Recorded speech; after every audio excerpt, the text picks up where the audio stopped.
So Dropping Knowledge was totally based on the idea of missing a diverse language in media, with missing people we like to listen to. We've been overwhelmed of political bullshit. Each newspaper is mainly what politicians think or do, and then the rest of the world is just a small chapter. So we wanted to create a place for the public, a place for the human being.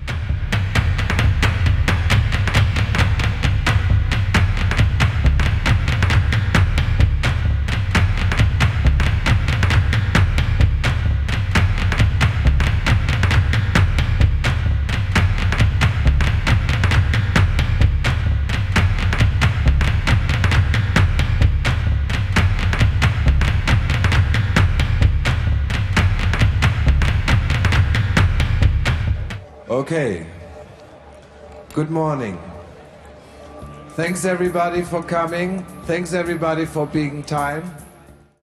It's wonderful to see all the beautiful faces around this table. We have a long day ahead of us, so we're going to go right into the program. And that's what Dropping Knowledge is based on. It's based on questions.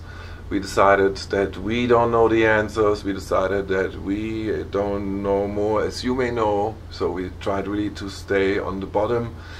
And we realized that by questioning and working with questions and learning to question, even that is something you have to learn, that felt for us the strongest and the most honest tool to who we are. We are mostly coming from media experience, film experience, art experience, so that's the main mix of the people around Dropping Knowledge as the Mind Pirates. So that we work then in addition with film, internet, digital, web platforms. Like it felt like I can scream it all out with this film. With the visuals I use, with the answers and the question, it felt like this materials allows me how I feel as a civilian person, beginning of the 21st century. You know, we have a great history, we have a totally confused future, we really don't know how we should feel with our life, all this in between where we are in the moment. I used, and all these fears that are with that, or all these challenges that are with this, you know, I think it's both very strong in the moment there. I realized I can bring that through with this film, and this is what I believed in. And I think most people feel like me in the moment. They feel overwhelmed with the future, all like global warming, all the things, you know, that don't go right. We know too much in these days, maybe, you know. And I felt like I want to throw up as an artist, you know. That's why there's a massive amount of images, you know. This is for sure not a slow film, you know. But I felt like we are ready to throw up. And when you throw up, the great thing is, you know, even if it sounds a bit weird, you can look at it. Yeah? When it comes from the inside to the outside, you can look what you have eaten, you can look what didn't do well to you.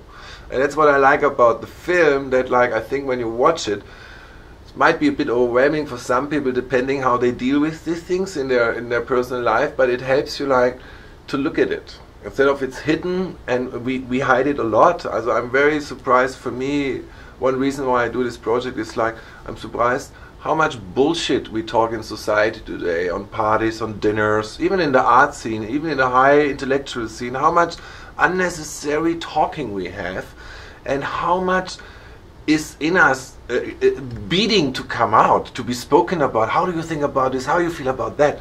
And we don't have the courage anymore to show our vulnerability of not knowing.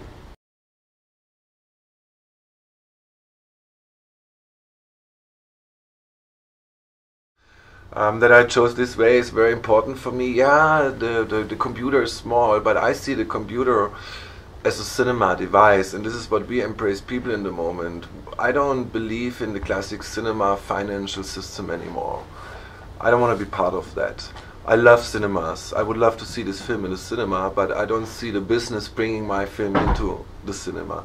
So I believe, and I can see this a lot happening, is in free cinema again. So people They have great technology, they're great beamers around the world. This is not a 35 film, this is a digital film.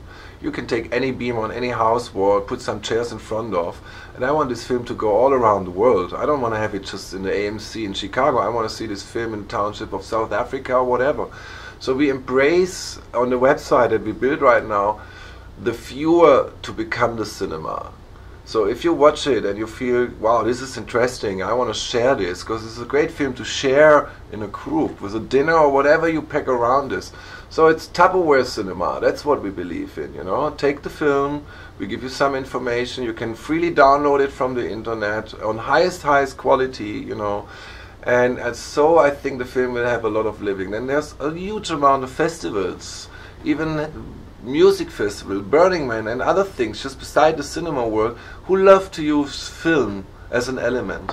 And that's where we trust in. And secondly, we think, and we actually prepared it, is like, there's a certain amount of cinema owners around the world who truly love film and truly love the diversity and the risk of film.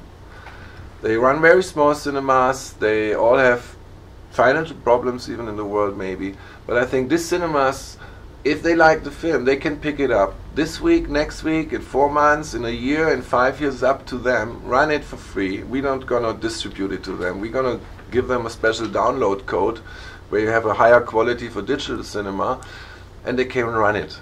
But if I would put the film into the classic distribution, in Germany it would run in 4 or 5 cinemas, for a week it would be out. It would just die. All the good films, all the simple films, they die in the moment, you know. They reach an audience. This film would reach an audience in Germany, if I'm lucky, 100,000 people. And that's a lot in Germany for a difficult art house film. If I go the web way and say, become the cinema, yeah? And I think it's absolutely possible. Together we come together as one to celebrate our diversity and to gather a multiplicity of viewpoints.